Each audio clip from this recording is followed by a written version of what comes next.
My third point is Islamophobia. There are 1.3 billion Muslims in this world. There are millions of Muslims living in other countries, European countries, in the US, as minorities.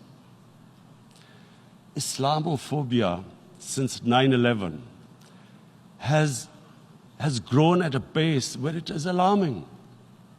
Human communities live together. There should be understanding amongst them. But Islamophobia is creating a division. Muslim women wearing hijab, it's become an issue. It's become an issue in some countries.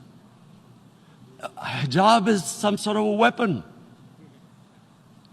A woman can take off her clothes in countries, but she can't put on more clothes. How is this happening? Because of Islamophobia. And how did this Islamophobia start? After 9/11. And why did it start? Because certain Western leaders equated terrorism with Islam. Islamic terrorism. Radical Islam. What is radical Islam? There is only one Islam. And that is the Islam we follow of Prophet Muhammad sallallahu alaihi wasallam. There is no other Islam. Radical Islam, Islamic terrorism, what message did they send to people in the West? And why is there Islamophobia? How is a person in New York, in the Midwest, in the US, in European capital, how is he going to distinguish between who is a moderate Muslim and who's a radical Muslim? Because terrorism has nothing to do with any religion.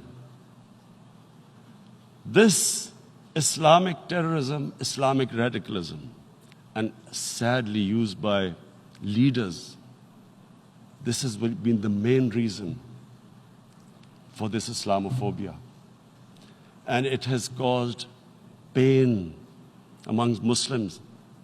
We in Muslim countries watch this Islamophobia traveling abroad, and it's getting worse.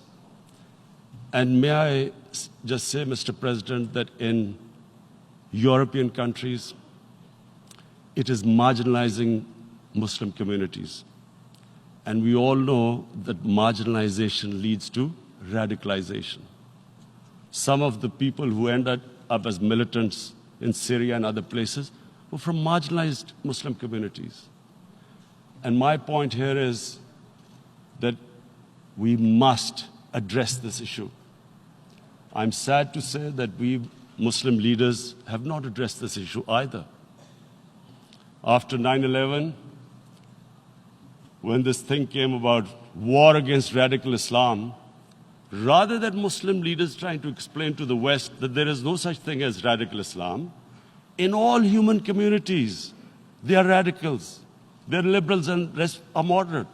All human communities, Christians, Jews, everyone has it. But Islam is not radical, neither Judaism, neither Christianity, neither Hinduism.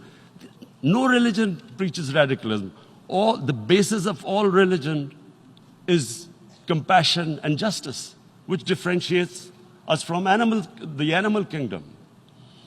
But unfortunately, the Muslim leadership was so scared of being called radical Islam that all of them became moderates. In Pakistan, we were in the eye of the storm, and our government coined a phrase called enlightened moderation. No one knows what it meant, but everyone started putting on Western suits that they were moderates, started speaking. Even those who didn't know English would speak English because they were moderates. No one had a clue what it was, because we, in the Muslim world, did not explain to the West that there is no such thing as radical Islam. One of the reasons why, after 9/11, Islam was supposed to be equated with terrorism was suicide attacks.